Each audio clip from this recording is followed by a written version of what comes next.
او د خدای پاک کرم دی چې نن د رمضان په دې مقدسه میاشت کې او په آخري عشره کې د قرآن شریف د تفسیر ختم کېږي. زما ورونو زه د دې دوو سورتونو مختصره غوندې ترجمه درته کومه، نور تفسیر درته مفتی صاحب خلاص کړ. دا دوه سورتونه دي، دې دواړو ته معوذتین وایي. معوذ بچکون کی ته وایي. دا الله په توفیق دا دواړه سورتونه چې سړی عقیده ولري او عمل پیو کې تلفظ پیو کې د دنیوي او اخروی مصیبتونو نه بچواله راولي. لومبي ته سورت فلق وایي، د فلق ذکر دی، د هغې بیان به درته وکړم. دویم ته سوره الناس وایي، د انسان ذکر دی، د هغې بیان به انشاءالله درته وکړم. د دې دواړو سورتونو د مخکې سورت سره ربط څه دی؟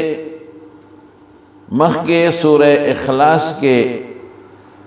زمون بنیادی عقیده ذکر شوا، د الله د وحدانیت، د الله د یووالي، د توحید، او هغه عقیده داسې دا چې د هغې نه بغیر سړی مسلمان نشي پاتې کېدی. دا عقیده به جنت ته رسول غواړي.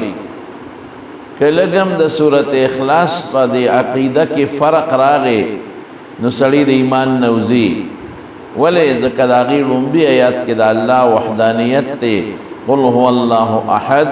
چې الله یکتا دی په ذات او په صفتونو په کارونو کې شریک نه لري. نو که څوک د دې خلاف ورزي وکړي وایي چې نشته شریک، نو کافر شو، مشرک شو. الله الصمد چې الله چاته محتاج نه دی، مخلوق ټول ورته محتاج دی. نو که د دې عقیده م د چا ګډه وړه شوه چې نه مخلوق خدای ته محتاج نه دی، یا الله محتاج دی، نو کافر شو. او لم یلد ولم یولد چې الله له بچیم نشته او پلارم نشته،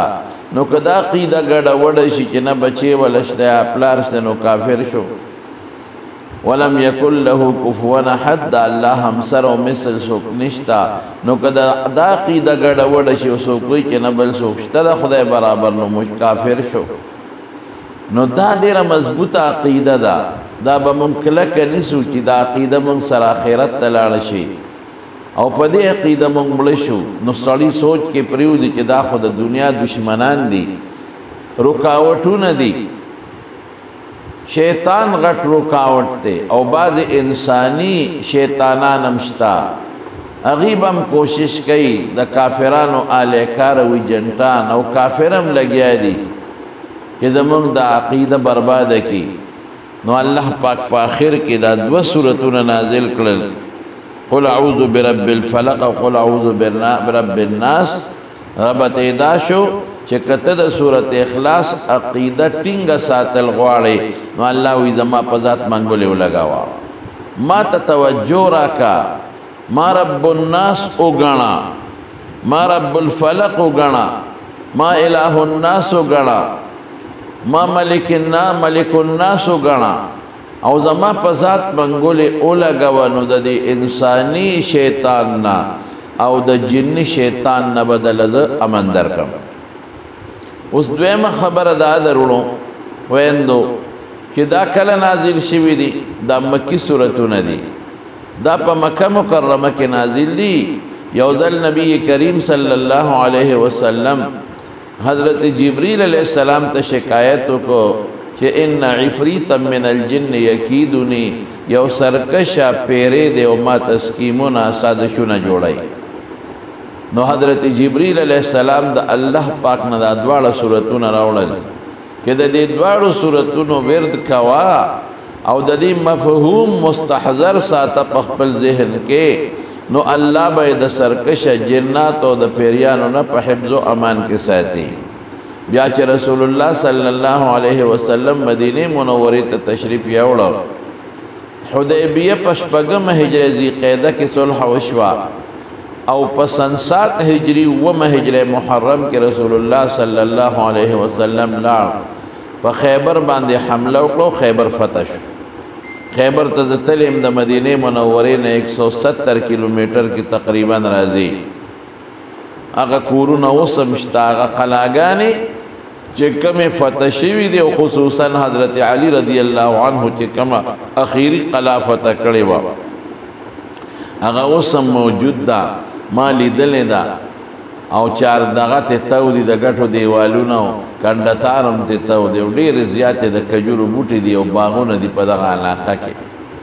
نو خیبر فتح شولو دا یهودیان دا د مسلمانانو د هغه وخت نه دشمنان را روان دي. دی د حضور پاک خلاف یو سازش وکړو او یو ښځه وه زینب، هغې ولمسوله او پیغمبر علیه السلام له دعوت وکړ او په نری غوښه کې ورته زهر واچول. حضور پاک مبارک چې هغه مړی راوچته کړه او صحابه هم اوچتې کړې، نو فوراً یې صحابو ته وفرمایل چې دا غوښه مه خورئ، دې کې زهر دی. یهودیان یې راوغوښتل، هغه قصه اوږده ده، هغوی سره یې څه نورې تپوسونه هم کړي دي. په حضور پاک مبارک کې دا تپوس هم وکړه چې تاسو په دې غوښه کې زهر اچولی دي؟ هغې وی یو. وی دا هم پکې ولی اچول؟ او وی تا ته چا الوی؟ نبی کریم صلی الله علیه وسلم او فرمایل وی دا کوم انوړی چې مې په لاس کې پرته ده ما ته دی الوی، دې زه خبر کړم دا د حضور پاک معجزه ده. وی دا هم پکې ولی اچول؟ هغې وی که مونږ دې له واچول که دروغجن پیغمبر یې درنه به خلاص شو، مړ به شي، او که رښتونی پیغمبر یې نو تا ته به نقصان ونه رسی. نو حضور پاک مبارکه خلق معاف کړل. لیکن بیا یو صحابي د هغې زهرو د لاسه وفات شو، نو نبی علیه السلام مبارک هغه ښځې زینب له قصاص ورکړ. دا سکیم او سازش د دوی ناکام شو. د دې نه مخکې دوی د پیغمبر علیه السلام باندې د میچنې پل راغورځاو، د هغې نه هم خدای حضور پاک بچ کړی دی. او د دې نه مخکې غزوه خندق کې د مکې مشرکان او غطفانیان ټول په مسلمانانو راچولي،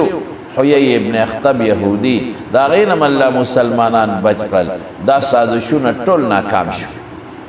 نو اخیري یو سازش یې جوړ کوه دا چې دوی په مدینه منوره کې یو منافق و لبیدي نومو،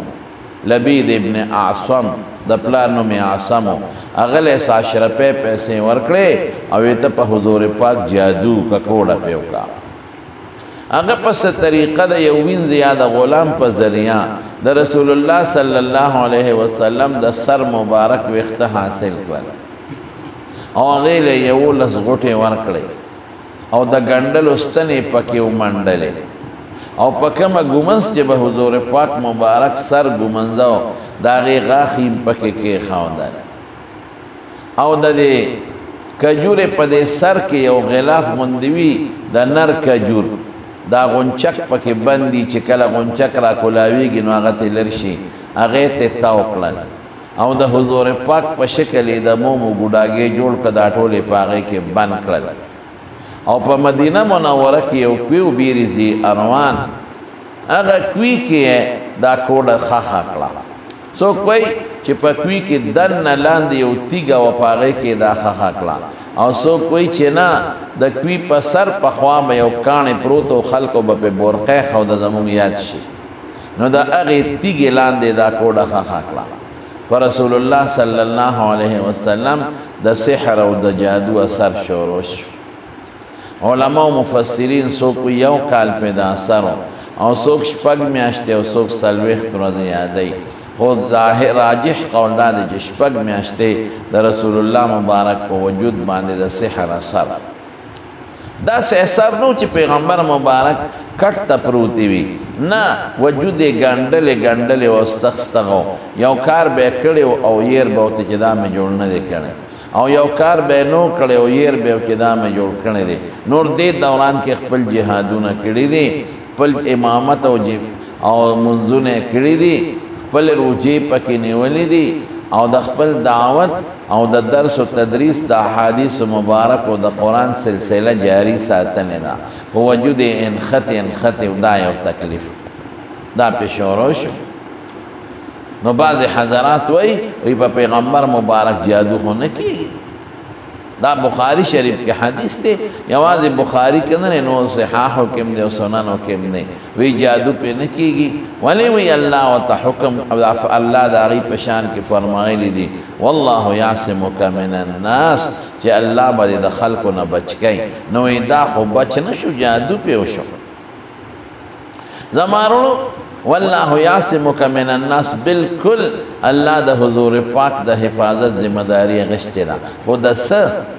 دا دینا کہ سوک بے وجلی نشی دانا چی زکلیب پا سوک نشی ورکولے ولی پوحود کے مخ مبارک زخمی نشو دا دی آیات نا پس و خود دا آیت خو دا مدینہ منوری دا حجرت نا فوراً پس نازل شوے دے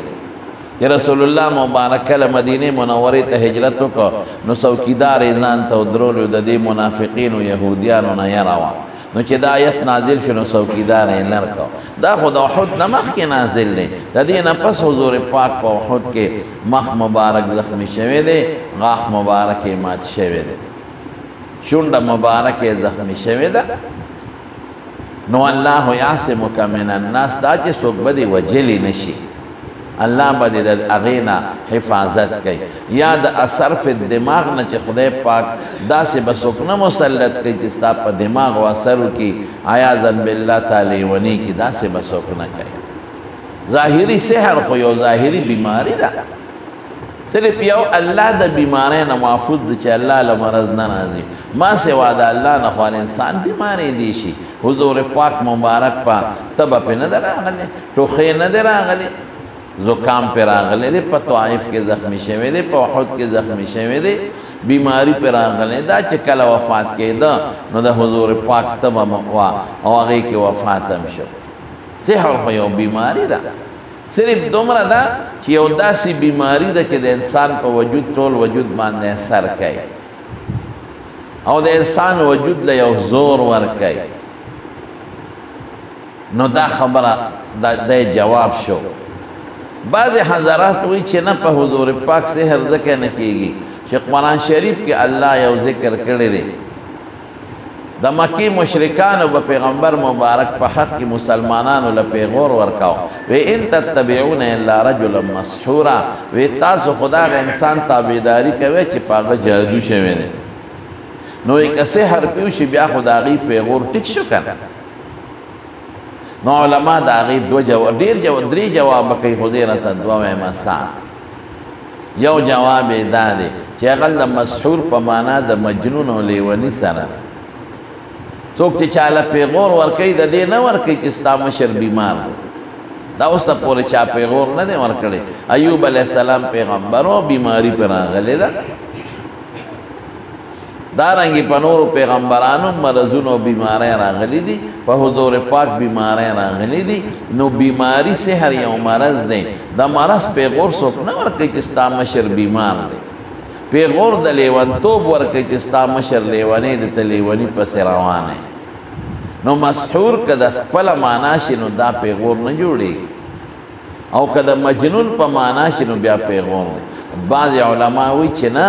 دا سے ہر خواغی نا پس شوی دا غی دا پیغور نا پس اگے پورے پہ جادو نو شوی اور اس پہ بیا جادو شوی دے نو چھے دا جادو پہ حضور پاک مبارک باندے شو نو وجودی درون شو اور راجح دا جشپگ میں اشتے دا سارو نو دی درمیان کی بخاری شریف کے راضی حضور پاک مبارک یو خوب بلی او دا دے خوب آلی اخپلی بی بی تا ہوئے حضرت عائشی صدیقی تا ام المؤمنین رضی اللہ تعالیٰ عنہ وی عائشی بیگا ادوما دو فرشتے رالے یوم سر تکی ناستا و یو خپوتا علماء وی دا یو جبریل علیہ السلام و یو میکائیل علیہ السلام نو دا یو فرشتہ دے بلتا وی ما هذا الرجل پا دے سڑی سے شوی دے ابل و توی مطبوبن پا دا سحر شوی دے جادو کوڑا من طبہو چاپے سحر کردے دے وی لبید منافق ہو خواہ منافق خو پی جانے کنا چی باقاعدہ بید حضور پاک سر منزو نہ کھول زانتے مسلمان ہوئے جہادون ہم کول عبداللہ ابن عبی جہادون ہم تلینے لیکن دا زڑن ہے پیغمبر نہ دے مانا لے نو لبید لے پیسے ورکل یہودیانو چی دا کوڑاو کا نو کوڑے پیوکلا نو دا دوار صورتون نازل شو نو دا یو وطوی فرشتہ بلتا چاپی جادو کوئی لبید دا عصم زوی وی دے پسکی کڑے دوی دا سر مبارک پا ویختو کے او دا گمن زی غاخی او دا گندل استنی پاکی منڈلے دے او دا کوڑے کم زی خخا کرنے دا وی دا بیری زیانوان کوئی پا غتی گیلان دے نو حضور پاک مبارک صحابہ زان سرواغ اشتلاولا دا قانون دے چی دا پیغمبر سترگی ودمی او زڑے بیداری دا ٹول خبر واورے دے او خوب وحی چلال اگا تیگی او چتا کلا دا غین دا جادو را وستا اگا دا کجوری دا پوزکی اگا غلاف امتی لرکوی غرزاو اگا موم امتی دا شامل رکلن او اگا دا گندل استن امتی غرزولے او اگا ویخت مبارک روستن اتفاقا دا غی گوٹ یولس او دا دی دوارو صورتون و آیاتونم یولس دی نو چی یو آیات بیویو چفکاو بینو گوٹا مکولاوی دا حالانکہ ویختل چی سو گوٹا ورکی نو سو کم نشی کلاو گوٹے ٹولے کلاو شوی حضور پاک مبارک بیا عائشی صدیقی تا فرمائی وی وجود میں دا سے کلاو شو لکا چی چا سوک تڑلی و پرینی دی وی عائشی کا پیو بدی لیدلے وی چی کم کی دا جادو خاخو آغی او بدا سسخا بدبویا ٹینگے وی لکا نکری دی چی سوک پشتے کی او دا اغا پی پا غاڑا چی کم باغو کا غدی لیدلے وی اغا باغ کجوری دا سوی لکا دا شیطان دا سرونو پشان عرب دا بدشکل شی تشبیح دا شیطان دا سر ورکی علماء وی کہ دا کود جادو سر پا نباتات و جماداتو مکیے گئے نو عائشی صدیقی ورطعرضو کو ویدہ اللہ رسول دے خلق و لسزا نور کے قسم دے حضور پاک مبارک لخدے پاک دیر کلی خوی ورکڑے وی عائشی ز اسم اللہ جوڑ کلم نو دا خدے مخلوق تاول ضرر و رسول اگا ٹولے معاف کرد نو دا دوار صورتونا دا جادو او دا کوڑی دا پارا دم شو محترم و دم بری پا حدیثو کی ثابت تے دیر خلق دم نمن دم پا حدیث مبارکو کی بالکل ثابت تے حضور پاک مبارک پا خپل دمونا چولی دی پا خپل ونواسو حضرت حسن و حضرت حسین بے دم چاو او ابراہیم علیہ السلام دم چولی دی پا خپل بچو اسحاق علیہ السلام او پا اسماعیل علیہ السلام او صحابہ باندی حضور پاک دمونا ندی چولی بسم اللہ تربت وردنا بریقت بازنا لیشفی سقیمنا باذن ربنا جبریل علیہ السلام دم ناچم الا ارقی حضور پاک تاوی دم در باندے ناچم بیمارو نبی علیہ السلام وی واچوا وی بسم اللہ ارقیک من کل دائن یوزیک اللہ یشفیک نو دم ثابت تے صرف یو دادا کہ دم جوڑول نشکولے دم یا علاج دے پا دے دم دا جوڑاول اثر اللہ مرتب کئی بی اذن ربنا دا خدے پا توفیق ما جوڑے ڈاکٹر خطا نشی جوڑونے دا ڈاکٹر پلاس کے شفا خدے پاکا چاہیے او دارو دی نشی جوڑونے پا دارو کی شفا اللہ چاہیے نو دم دی نشی جوڑونے پا دم کی شفا رب العالمین چاہیے حضرت عیسیٰ علیہ السلام بگور ملی جم دی کول خود سبے قم بی اذن اللہ دا خدے پا حکم اسباب چی سمرا منگے استعمالو نو نتیجہ دا اللہ پالاس کے دا منگا عقیدہ شو نو دا یو دم شو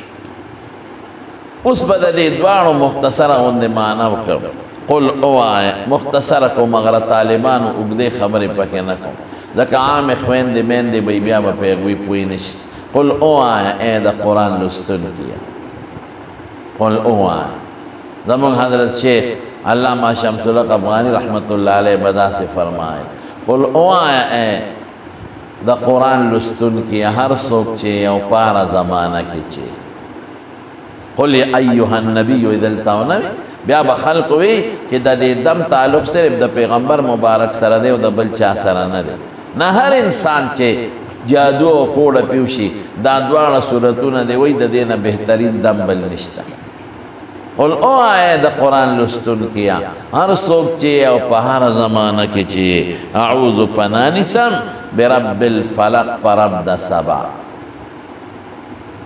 دا اللہ دا سپزات باندې ز پناه نیسم. دلته اعوذ بالله لفظونه مې رب الفلق راوړه د سبا رب. نو دلته زمون طالبان سوال کوي چې الله خو یوازې د سبا رب نه دی، د سبا هم دی د مازدیګر او د ماښام او د ورځې او د شپې او د مخلوق د ټولو هر څیز رب دی، د فرشتو د پیغمبرانو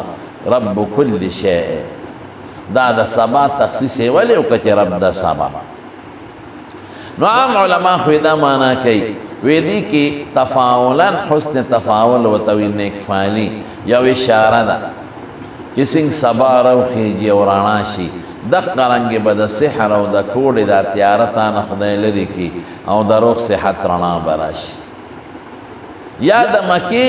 مشرکان یا نور د دنیا چې څوک ستا خلاف سازشونه جوړوي، که پیریان دي که انسانان، نو تا هغه سازشونو تیاره به ختم شي او د امن رڼا به در باندې خدای پاک راولي او د امت نه د کفر او جهالت او د ګمراهۍ تیارې ختم شي او د ایمان او د نیکو اعمال او د اخلاق او د هدایت رڼاګانې به راشي. زما رونو دی کې زما خپل یو خپل سوچ هم دی چې د الله لوی قدرت ته اشارت دی. یا پټینه خبره ده چې د سبا رب دی، د دې کې ډېر لویو خبرو ته اشارت دی. رب څه ته وایي؟ په معنا د مربي دی، هغه ذات چې یو شی په قلار قلار کمال ته رسوي، موصل د شي کمال ته شیئا فشیئا، هغې ذات ته رب وایي. رب یرب ربا په معنا د مربي سره دی. لکه زمیندار چې بوټي وکري او کله خاختراشي کوي، کله ورته سره اچوي ډېران او کله ورته دارو اچوي ورو ورو کمال ته ورسېږي. دقه رنګې دا تیاره اوچوي. فلق په معنا د مفلوق سره دی، صفت مشبه. نو دا تیاره اوچوي نو یو رڼا د اسمان داسې په اوږدو لاړه شي، فجر کاذب ورته وایي. نو بیا ورو ورو دا خورېږي، معترض فی الافق داسې خورېږي، فجر صادق ورته وایي. نو د هغې نه پس ورو ورو زیاتېږي، نور راوخېږي. نو چې څنګه دا سبا ورو ورو په قلار قلار دا رڼا زیاتېږي، دا زیاتونکې د رڼا او تیاره ختمونکې ذات ته رب الفلق وایي. نو دې کې څه ته اشارت شو چې الله هغه ذات ته چې د شپې تیارې ختمه کړه او د ورځې رڼا یې راوسته. قسم دې که دا دومره رڼا څوک په بجلو په لیټونو پیدا کړي، د شپې څومره لیټونو بجلی وي، لیکن او څونه محتاج او څونه خرچې پې کېږي، او چې نور راوخېږي د ټولو رڼا ختمه شي. نو یو تیاره په رڼا بدلول د خدای څونه لوی قدرت ته معلوم شي. دومره قادر دی چې د ټولې دنیا نه تیاره ختمه کړي او ټوله دنیا روښانه کړي. ګوټونه او کوټې هم دننه روښانه کړي، خلک په کوټو کې هم بجلي نه بدل. دویم موسمونه بدل شي، شپه عموما یخه ورځ ګرمه، نو ګرمي یخني ختمه شي او ګرمي راشي. دا څومره لوی دی. ګرمي څوک په پکو ختمولو په ایسیګانو نشي کولی، ګرانه شي، او الله په یک دم سره هغه موسم ختم کې بل موسم راولي. په حیواناتو انقلاب راشي، بعضې حیوانات د شپې روزي د ورځې غیب شي او بعضې د ورځې روزي د شپې غیب شي. په بوټو کې انقلاب راشي، دا دغه والا وایي بوټو والا دی وایي د ورځې دا بوټې کاربن ډای اکساید ګیټ راکاږي او د اکسیجن پرېږدي، او د شپې اکسیجن راکاږي او کاربن بار راوباسي. نو ګوره دومره انقلاب، تیاره بدله، موسم بدل، په حیواناتو اونو بوټو انقلاب راغی، په خلکو راغی، خلک ودو را پاسېدل، هر څه چالو شو، هر څه بند و معطل. دغه ذات ته رب الفلق وایي. قسم دې که دا کار بل څوک کولی شي بې د الله د ذات نه. نو د خدای لوی قدرت ته اشارت شو. قل پناه نیسم برب الفلق، په هغه ذات چې هغه د سبا راخېجونکی دی او هغه ذات چې تیاره ختمونکی دی په رڼا، هغه ذات چې موسمونه بدلونکی دی، هغه ذات چې زمانه بدلونکی دی، هغه ذات چې په اونو بوټو انسانانو کې لوی تغییر او انقلاب راولي. د خدای لوی قدرت شو. مولانا روم صاحب رحمت الله علیه یو بله وجه تخصیص لیکلې ده، وی رب الفلق کې یو بلې خبرې ته اشارت دی، وی دا وخت ډېر قیمتي دی. دې وخت کې الله آواز کوي خپلو بندګانو ته، هل من مستغفر، څوک بخښنه غوښتونکی شته چې وی بخښه؟ هل من سائل سوک سوالگر اشتا چی دعا والا قبول کر، هل من مسترزق سوک رزق غختون کی اشتا چی رزق ورکر. دا قیمتی وقت ہے، دعا پاکے اللہ قبل ہے، اللہ دے وقت پہ عبادت خوشحالی گی. او بیا مولانا روم صاحب رحمت اللہ علیہ و مثال ورکے، او ای گڑا چیلے دام پشپگ میاشتے کے لنگی گی گڑا، او سپیم پشپگ میاشتے کے لنگی گی. گڑا چی لنگ شنو یو بچی یا دور روڑی، او سپی چی لنگ شنو لس پینزل لس بچی رنو، نو پیداوار وی دسپو زیاد تے و دا گڑو کم دے. او یہ گڑے علالی گی اس پینا علالی گی، گڑے پاختر کے سونا علالی گی، لوی اختر قربانے کی حج کے پلکنو علالیش. او دا سم پا ودونو کے او بعض خلق کے مستقل خوری پا دے قصابے کے سونا علالی گی او سپینا علالی گی. نو پیداوار دا گڑو چیلو کم دے دا سپو پا نسبت، او سپینا لالی گی او گڑے لالی گی. او چی پا منگ پا دے معاشرہ کی گورو نو سپی کم دی او گڑے ڈیری دی، پکار دی چی گڑے کمے میں گڑے ڈیری دی رمی دی دا سپو رمی با دے چیتنی لی دی. او پا دے غرونو بانڈو کے ہر کور کے او گڑا وانا ویدا والے مولانا روم سے بوئی ویدا دا سبا برکت دے گڑا چیلے دا دا شپی و دیو چی سبا شی دا ویخش. نو خدای پاکی پا نسل کے برکت چولے او سپی ٹول شپا منڈے اوئی و چی پیشمنی شی و سبا شی دا خدای والی و دا پروتی. نو خدای پاکی نسل کے برکت ننے چولے. دا دی وجہ وقتی پاسے تحجد کا ہے، کسو کاروبارم کئی وقتی دی خپل کار شورو کئی. حضور پاک والا دعا کرے دا اللہم بارک لی امتی فی بکورہا، اللہ زمان امت چی سوے سویرے وقتی کار کی تپکے والا خیر و برکت واچے. نو وقتی پاسے عبادت کرے، وقتی پاسے خپل کار روزگار لدے، نو خدای پاک باپا کی برکت اچھے. دے تخصیص پناہ نسم پا دا غلوی ذات باندے، دا غلوی قدرتون و مالک باندے، دا سنا من شر ما خلق، دا کل مخلوق دا شر. شر خو پی جانے چھے انسان تے متاثری کبھی ذاتی او کبھی الواسطی. او ما خلق بیا عام شو مفعول بھی نہ دے ذکر کرے مختصر معنی کہ وہی چی ذکر نشی تعمیم تے اشارتی. دا کل مخلوق دا شر نا پناہ دا اللہ پا ذات بغوان.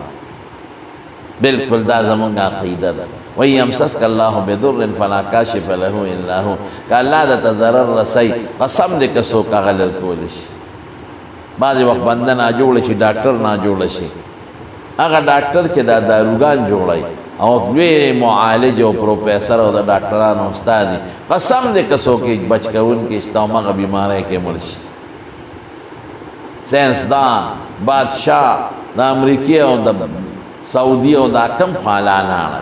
خدای بیماری راولی سوک لرکون کی نشتا، تکلیف راولی بید اللہ نے بل سوک نشی لرکون. وَإِنْ يُرِدْكَ بِخَيْرٍ فَلَا رَادَّ لِفَضْلِهِ، او کہ اللہ دا خیر ارادو لری قسم دے کسوک دا خدای خیر بندولش.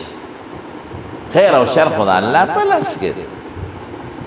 نو دا شر نا چے امن غوالے دا اللہ پا ذات پا غوالے، دا خدا اللہ ذات خلقو لخیر ورکے. بچی با خدای در کئی زیارتونو نا مغوار، حلق زیارت لذی بچی تے غوار نا، بچی زیارت نشی در کولے. دا زیارت خوم یو نیک سڑیو مکالن او جامدیو دل بچی چاور کرے، دیم دا چازوی دا چا پیدا کرے. اللہ بچی دا خدای پلاس کی دی چی چا دا خدای زامن نور کے قسم دے کسو کے ورکی. یہب لمن یشاء اناسا، چالا خدای لوڑا ورکی، وَيَهَبُ لِمَنْ يَشَاءُ الذُّكُورَ، چالا خدای لکان ورکی. او یزوجهم ذکرانا و اناسا، چالا خدای لکان و جنکی دوارا ورکی. وَيَجْعَلُ مَنْ يَشَاءُ عَقِيمًا، او چه وغوال اللہ نو سوک شان کی اسم ورنکی. بچی دا خدای لاس کی دی، بیماری جوڑاول دا خدای لاس کی دی، زیارتونو بس مگر دے خدای جوڑاول کئی.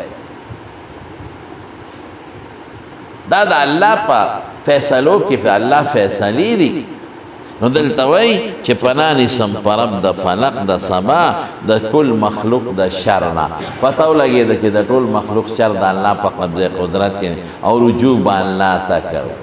تکلیف راشی رجوع با اللہ تک. قسم دے حضور پاک مبارک عائشہ بی بی فرمائیں کان اذا فضاہو کان اذا حضبہو امرون چیو کار با پیدا سراغی چی رسول اللہ مبارک بے پریشانکا نو فضع الى الصلاة نو دا حیبت نبا پاسید منستبا ادرے. حضور پاک پخپلا اللہ تا رجوع کرنا او دا شپی اللہ تا جڑاگانے کردی دی. مونگ دا غانا نیاز بین خو نہیں. ومن شر غاسق او پنانسم دا شر دا ڈک شپی دا تیارینا. لیل شپا غاسق غسق ڈکوالی تا ویسل کی. عرب وی غسقات العین ازم طلعت من الدمو چکل استرگ دخ کنا ڈکشی وقوب داخل دو تاوائی. عرب وی وقبت الدیکا کل چی چرگ مخوکا پدانی پس پزمکا وردن نکی. نو مانا سا دا تیاری ڈک شپا چی تیاری گڑ گڑ کی دن نشی منوایو خوارا ٹک دا دا غینا پنانی سو. دا ولی دا تخصیص شو دکا کوڑا جادو پت ڈکا تیارش پا کے گے او دشمن کسکیم سازش جوڑی ام پا دے کے گے او که پتا یو حاسد حسد کئی ام پا دے کے گے او دیر ضرری حیوانات ام دشپے روزی. ادے وجنہ حضور پاک فرمائی چی کلما خام ور پریدی ما شمان بار مپریدے شیطانان راخوری کی نقصان بہتا ورسے. گورا پا حدیث و عمل کوئے دے کے زمان خیر دے وجہ تخصیص شو. او پناری سم دا شر دا النفاسات اغا نفسونا چپوکی وی پا غوٹو کے دا دینا سوک مراد دی جادوگر او کونڈگر نفوس پہ مقدر کا چونکہ تخصیص وجہ دادا چی دادا سحر علاج دے. او یا پا غوٹو کی پوکی شیطانانم وی حدیث کے رازی وی شیطان دا انسان دے سٹ سرکینی پا دے خیرش پاکے او تارونا یا دا انسان دا سر ویختول درے غوٹے ورکی چپ پہ کئی علیک لین طویل فرقد دے دا تخصیص وجہ شوا. ومن شر حاسد پنانسم دا شر دا کینگرنا اذا حسد چی کینرا باہر کی راویخ با سراخ کاریں. حسد خطرناک شد. حسد ستا ہوئی حسد دیتا ہوئی کہ دا تمنی و زوال النعمت عدل منعم علیہ کہ خدای دل دی دا علم والے ورکڑے دی کہ دے نوے نو خباو دا مان دے والے ورکڑے دی دا عزت دے والے ورکڑے دی دا خکل شکل دے والے ورکڑے دی دا بچی دے والے ورکڑے دی دا عزت دے والے ورکڑے دا خود بے وقوف پا خدای تیراس کے دا خدای ورکڑے دی دا خدا عیاذن باللہ اللہ تا بے انصاف ہوئے کہ خدا انصاف دینے نے کرے. دا خو اللہ تا تب ناپوئی ہوئے ظالمہ اللہ خب پوئی گی. نو حسد وی خطرناک گناہ دا. یو غیبتا دا پس خیدن پا خو کی خیدی پا بدو کی بد. یو سڑی لخدای مال ورکڑی اگا صدقے کئی تب اردد خدای نصیب کے خود امام دا سے مال بمام ہم صدقہ کرنے نو دے کے ثواب شو. یو سڑی لخدای مال ورکاغا پر ڈمے گڑے تو وہ کدا سے مال زما امام ہم ڈمے گڑے کرنے میں نو دا گناہ شو. اذا حسد ولی وی کہ حسد پڑک کی پروتی خوزارہ ریدتا دے او چی بہر رو باسی چاپا سے کو تک ٹوپک وغیرہ ناوالی نو علا بلتا ضرر رسی. نو بنیاد دا کوڑو دا سکیمونو پا حسدو نو آخر کی ذکر دا حسد ذکر کر. مختصر ترجمہ دا دے بلم میں قل او آئے اے محبوبہ یا قل او آئے پیغمبرہ یا قل او آئے دا قرآن لستن کی ہر سوک چے او پہر زمانہ کی چے اعوذ پنانی سم برب الناس پر رب دے انسانان دے انسانان و رب دے او کا ذکر دا خاص مراد تے نعام اخلیم ٹک دا رب دا طول مخلوق دے انسانی والے خاص کا دریز علیہ ذکر مکو ملک الناس الہ الناس ذکر دے اشرف المخلوقات دیا. او دویم دا چی دا اللہ لوی قدرت دے انسان نہ معلومے گی. انسان لچے اللہ کم صفتونا ورکڑی دی قسم دے کدا پاتی کیشتا اتیزان لا یخوالی گرموالی نا انتظام نشکول خبری نشکول معشوم بچے پہ دا پاسکینیو لو بئی ہیں زمری کی طاقت دیر دے خود انسان پشان خاصیتوں نا پکی نشتا زاننا دا گرمے یخنین کوٹا نشی جوڑوں زان لپخلی نشی کون انسان لخدے اغا صفتون ورکڑی دی کہ دا پڑی رفقا پرشتے پیریانم ٹھیک دا خوب دا پیریان پٹی نو دا اغین دا خدے قدرت اغا سے نخکارکی کم کہ دا انسان نخکارکی ماشوم د مور ګېډه کې په کومه طریقه باندې وپاللی شي رو بیا بهر یې په کومه طریقه راوباسي او بیا لوی کې بوډۍ کې دا ټول اطوار چې په انسان راځي الله راولي دې ذات ته رب الناس وایي بادشاہ د خلقو باندې امان نیسم حقیقی بادشاہ خو الله دی چې دنیا کې هم دی او قبر کې او په آخرت کې او معبود د خلقو چې د خدای نه علاوه بل څوک د عبادت لایق نشته ګوره خبره خطرناکه و نو درې مستعاذ به ذکر کړي درې ځله ولې لومبي یا خو اشرف المخلوقات دی درې ځله یا د لومبي ناسته ماشومان مراد دي زیاد تربیت ته دوی محتاج د دویم نه ځوانان مراد دي ځکه د بادشاہ تعلق دی سره او د دریم نه بوډاګان مراد دي ځکه معاشره کې زیات عبادت دوی کوي نو په دې ذات پناه نیسم من شر الوسواس په معنا د موسوس دی اسم مصدر دی د شر د وسوسې چونکې دی وسوسه څه ته وایي غلطه بد اچول حدیث کې راځي چې د شیطان د پاره یو لمه ده ان للملک لمة بقلب ابن آدم وللشیطان لمة بقلب ابن آدم نو فرشتہ وتا هغه نیکه ورچې منس کاوه ګناه مه کوه او شیطان ورته وایي ګناه کوه منځ مه کوه سړی نه وایي دا یو له مې وایي چې دا کار وکړه بل له مې وایي چې دا کار وروڼه خو دوه نه دي دا نیکي ورته چې کومه فرشته چې هغې ته ملهم وایي او هغه چې کوم شی وره چې هغې ته الهام وایي او ګناه چې کوم شیطانه چې هغه ته وسواس وایي او عمل ته وسوسه وایي نو دلته ورته وسواس وایي د شر د وسوسې چونکې ده اوس ګوره هلته ناست دی دنه به څنګه ځان بچ کې ردې خبیث نه اوس دشمن د ښکارۍ ډز به پې دشمن د ښکارۍ لاس و خپو نه به یې وتړه دشمن د ښکارۍ په غشي نیزه به یې ووایي نو دا خو پټ دی خبیث سره به څه کوم او حدیث کې راځي ان الشیطان یجری من الانسان مجرى الدم د انسان په دې رګونو کې د منډې تړلی وای د سره به څه کوي او په مختلفو طریقو سړی بربادوي یو سړی د دیوال سوري ته ملاست نو شیطان پرې راغی ویې اړخوی پاسه هغه وی خوار شي ګرمي ده او سوري ته ملاستو هم خوب راغلی هم د خوبه دی وایسته وی ظالما خواشه را دیوال را غورځېږي او واقعي چې اخواچو دیوال را پرېوت دې سړي ور منډه کړې پیر صاحب خدای دې خوشحاله که زه خو د مرګه بچ کړم ته څوک یې وی پیر صاحب نه یم شیطان یم د انسان په شکل کې وی شیطان چا سره ښه کوي درې د مرګه بچ کړم او ته وایې زه شیطان یم وی قسم دی چې شیطان یم نو بیا دې ولې زه پاسولم د مرګه دې بچ کړم وی ګوره که ما نه وې پاسولې دا دیوال را غورځېده نو شهید شوی به مې نو د شهادت نه مې بچ کړی تا به هم راته په جنت فردوس کې مټې وایې ګوره دونه خبیث دی په مختلفو طریقو سړی شرموي چا له عقیده خرابه کي کافر یې چا له عمل خراب کي فاجر فاسق یې چا ته وایي حرام خوره حرام پی خوری چاہتا ہوئی بدعملی زنا کھاوا چاہتا ہوئی شاب پردی مال خورا چاہتا ہوئی کنزل کھاوا دا ټول شیطان وسوسه یو سړی به اعوذ بالله من الشیطان الرجیم دا الله په ذات د شیطان نامان غواړم دا به پوزي پکړیو نو شیطان ولې د انسان په شکل کې راغی هلکه د چا نامان غواړي وی د شیطان نه وی ولی مونږ یې غرق او تباه کړو ته وایې ولې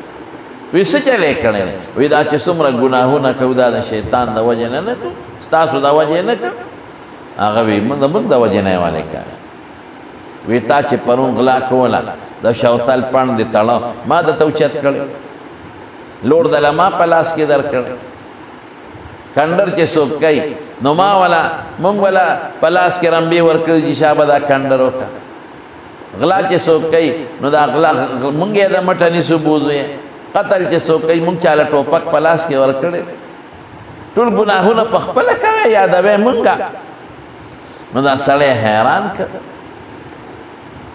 دا دوکه چې کوې پیو کې اوبه نو دا درته مونږ وایو چې په پیو کې اوبه واچوې د اوبه درته پکې مونږ اچوو که په خپله اچوې دی حیران وی ستاسو پکې څه نشته وي مونږ صرف ګوته راکوي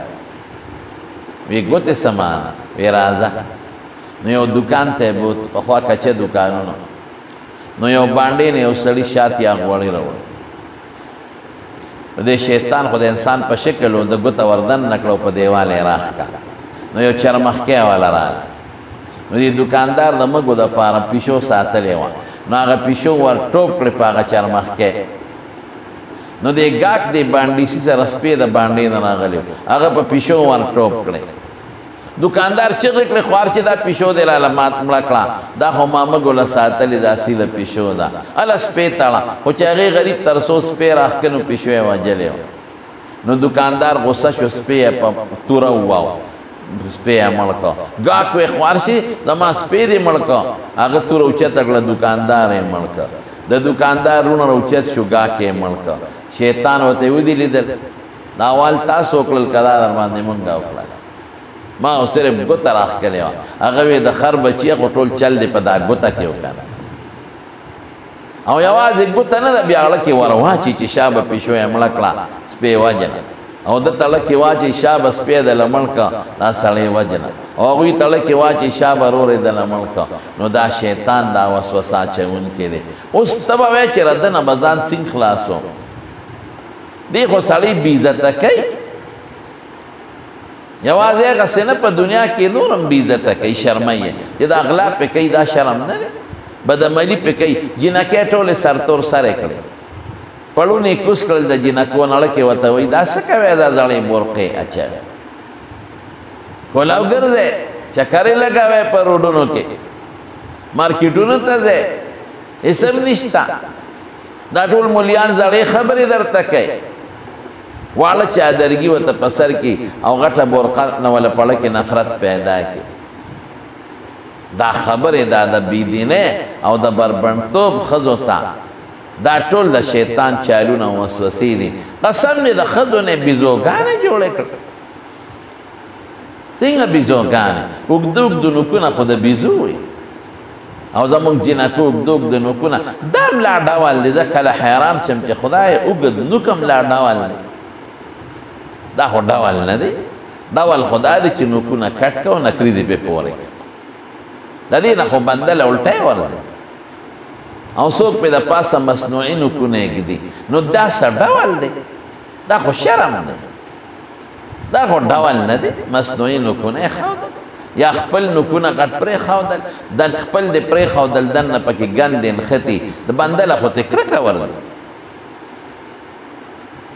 دا شیطان په انسانان په خلکو چال وال کوي او د سړو په شان جامې جینکو ته ویې چاوه تا نه سړی جوړی د ښځې خپل چې کوم کشته ښکلي اوږده ویښته دي او کیله هغه محفوظه ده چې په پوستکي کې بند دی او چې پوستکي ورته لرې کړه نو بیا ګوره زر څښا کېږي مچان پرې ټوپونه وایي دقه رنګې د ښځې حسن دا دی چې دا په خپل پړوني کې وي او په غټ څادر کې وي د ښځې حسن دا دی چې دا محفوظ دی صرف خپل خاوند ته ښکاري بل چاته نه یا ډول دی نو شیطان دا چالونه ښځو باندې بې پردګي او ښځو باندې بدنظري د دې نه دا د شیطان چالونه د دې نه به بچ کېږي څه چې دا پټ دشمن دې څنګه به ته خلاصېږي نو الله دم خولی دی الخناس خناس خنس پټېدو ته وي الجوار الکنس الخنس رستو کېږي پټېږي څه مطلب چې د خدای ذکر وکړه دی به تختې پټېږي بس حدیث کې راځي شیطان ان الشیطان جاسم علی قلب ابن آدم د بني آدم په دې زړه ګونټې ماتې کړي دي اذا غفل وسوسه چې دې د خدای د ذکر نه غافل شي نو ته وسوسه اچي و اذا ذکر الله خنسا او چې کله دې خدای یاد کې بیا دې پټيږي رستو کې الذي دا هغه شی دی چې وسوسه اچي په صدور الناس د خلکو په سینو کې یعنی ذکر د محل مراد ته حال پزړونو کې او من الجنه والناس دوه ډلونه دی یو د پیری د ذات نه نه دی ابلیس نیکه پیریو والجان خلقناه من قبل من نار السموم او دا دویم وسوسو والا انسانانو نه دي نن سبا انسانان پر ډېرې وسوسې اچي دته په دې سوشل میډیا باندې ظالمان راځي څوک ورته دا وسوسه اچي د قرآن شریف د دې آیت دا معنا ده دا خو ټیک نه ده دا خو د دې آیت دا آیت سره تعارض دی او دا حدیث د بخاری دی دا خو د قرآن شریف د دې آیت سره تعارض دی بې وقوفه ته نه پوهېږي نو په حدیثو کې خلکو ته وسوسې او شکونه اچي څوک په امامانو پسې نښتي دي چې خلق په دې ائمو باندې بدزوه نشي او د دوی دا مسائل چې د قرآن او سنت نه راایستلي په دې اړه عمل نه کوي. ظالمه د دین دشمني کوي، څوک ګیرو پسې د غټو ګیرو ته ساجد، څوک پټکو پسې، څوک عالمانو پسې په مولیانو پسې کنځل کوي. دا ظالمان دي. د دې مقصد دا دی چې خلک په دې علماو بې اعتماده شي، دوی عیبونه ښکاره شي. نو چې دوی کوم د دین مسلې کوي چې بیا ته خلک مسلې نه زده کوي، دا خو د دین دشمني کوي. نو دا هغه دی چې د خلکو زړونو کې وسوسې اچوي، داسې خبرې کوي چې د خلکو په زړونو کې شکونه پیدا کړي. بس دا مختصره ترجمه مې درته وکړه. روژه کې چې ته نظم وکړه، زه بیماره مې مو زما ژبه مچېږي، ما څه خبرې م ګرانې. خو دا مفتی صاحب ما د ما واره دی، مفتی محمد ایاز صاحب، ایاز احمد صاحب او حاجي صاحب اسلام الله صاحب راته داسې ښکاري لکه د خپل نور په شان. نو دوی وایي مې خامخا به راځم او زه پرې د زړه نه قسم دی خوشحاله. مفتی صاحب ته موږ ډېرې دعاګانې کړي دي الحمدلله، او حاجي صاحب باندې د زړه نه خوشحاله یم چې خدای پاک د په کور کې دا دین شروع کړی دی. خدای پاک دا همیشه کوي. موږ ته په حرمینو کې دعاګانې کړي دي کو ورته، او دلته م ورته کوم انشاءالله. زموږ به صحیح خو کمزورې دعایې وخته کوو، اگر چې حاجي صاحب زموږ دوا نه مني. دی وایي نه کوي چې کله ټلیفون وکړو یو ځان ته کوي، موږ ته نه کوي. خو زما ورور دی، زما د زړه نه خوښ دی الحمدلله. نو دا شکر دی په دې زه تاسو لم مبارکي در کوم، زنانو لم، او بالخصوص دا مفتی صاحب والدې صاحبې له مبارکي. ما ولې یو خشته قرآن شریف هم راوړی دی، اوس مې پکې دا درس وکړ مزېدار د غټو ټکو. هغې له دا ډېره نیکه ښځه د نیک بنیادم دی، او د دې بچو یې ښه الحمدلله تربیت کړی دی. شکر دی د ټولو، او نیک با پرده بنیادم دی، ما ته پته ده نیک انسان دی. شکر دی خدای پاک ولا صالحان انګیندې مو ورکړي دي، بچي مو ورکړي دي. نو دا د خدای پاک کرم او د خدای احسان دی. دقسې زما خویندو ځان کورونه دقسې جوړ کړي، په بچو هیله مو کوي، او دا درسونه کامیاب کوي. چې څومره نن راغلی بیا بیا راځئ، دلته به تاسو ته د بناتو درس دی، هغې له راځئ. خپلې لوڼه خپلې خویندې راولئ چې دین زده کړي. قسم دې دین چې څنګه په سړو لازم دی داسې په ښځو هم دی. پرده به زده کړي، حیا به زده کړي، حقوق به وپېژني د خاوند او د بچو او د مور او د پلار. نو دا ډېره پرې ډېر د زړه نه خوشحاله یم. او حاجي صاحب اسلام الله حاجي صاحب له، او دا مفتی صاحب والدې صاحبې له، او د کور ټولو زنانو له زما له طرف نه مبارکباد دی. او الله دې دا خوشحالي نصیبه کړي، او الله دې نور هم زیاته کړي، او الله دې ټولو مریضانو له شفا ورکړي. او چې دا څومره زنانه راغلي دي، نو الله دې د خیر او د برکت ژوند نصیب کړي. وصلی الله تعالی علی خیر خلقه محمد و آله و اصحابه اجمعین. دعا وکړئ یا الله مفتی صاحب محترم دا درس قبول وګرځولی کړي. خدای چې چا دا درس واورېده که نن روز کې شریک شو، که پوره درس کې الله ته درسونه قبول کړي. خدای دا جنکې عالمانې کې په تفسیر یې پوهې کې او عمل یې نصیب کړي. او الله دا مدرسه دوی په کور کې کامیابه کړي او ته قبوله کړي. او یا الله چې څومره زنانه راغلي د خیر او د برکت ژوند یې نصیب کړي، د حیا زندگی نصیبه کړي، او د رسوایو نه پابند کړي وساتې. الله د رمضان مبارک اخیری عشره ده، په دې عشره کې الله د مسلمان صرف د جهنم د اور نه آزادوي. او د تفسیر ختم دی، دا ډېر د دعا د قبلېدو وخت دی. ګورئ دا نن ډېر قیمتي مجلس دی، تاسو ته پته نه لګي. ډېر قیمتي مجلس چې د هلکانو مدرسه وه، بزرګونه خلک راغونډ شوي وي. نو دا ډېر قیمتي د دعا د قبلېدو مجلس دی. خدای دې ستاسو زموږ دعاګانې قبولې کړي. او مفتی صاحب ته دعا وکړئ چې خدای پاک د ده په علم کې مزید برکات واچوي، او الله تعالی دا درسونه قبول کړي. او حاجي صاحب حاجي اسلام الله صاحب د کور والا ته جواد دی والدې ته هم دعا وکړئ چې الله روغ صحتونه ورکړي، او الله د پریشانو نه وساتي، او الله په ټولو زامنو او نوسو باندې نوسان وسو خوشحاله کړي. الله په انګیندو په لوڼو په ټول خاندان خوشحاله کړي، او الله د ټولو اتفاق نصیب کړي. او پروردگار دا خوشحالي نصیب کړي. الله چې دا کم سړي راغلي دا ورونه او کم خویندې لونه د ټولو د دنیا او د آخر خیر برکت نصیب کړي. الله ته زموږ نه راضي شي. خدای زموږ او زموږ کورونو کې اولاد کې چې کم بیماران دي روغ صحتونه ورکړي، شفا والا ورکړي. د کورونا دا بیماری خدای ختمه کړي. د ټول امت مسلمه نه ختمه کې او چې څوک پکې بیماران دي شفا ورکې. زما یو دوست عابدین حاجي صاحب غریب هم بیمار دی په بیماری کې دعا ورته وکړه چې الله والا شفا او روغ صحت ورکړي او چې نور څومره بیماران دي الله روغ صحتونه ورکړي چې چا بچی نه خدای اولاد ورکړي نارینه اولادی نه نارینه اولاد ورکړي د کوم الکانو جنکو چې د جون مرګري نشته خدای د جون صالح مرګري نصیب کې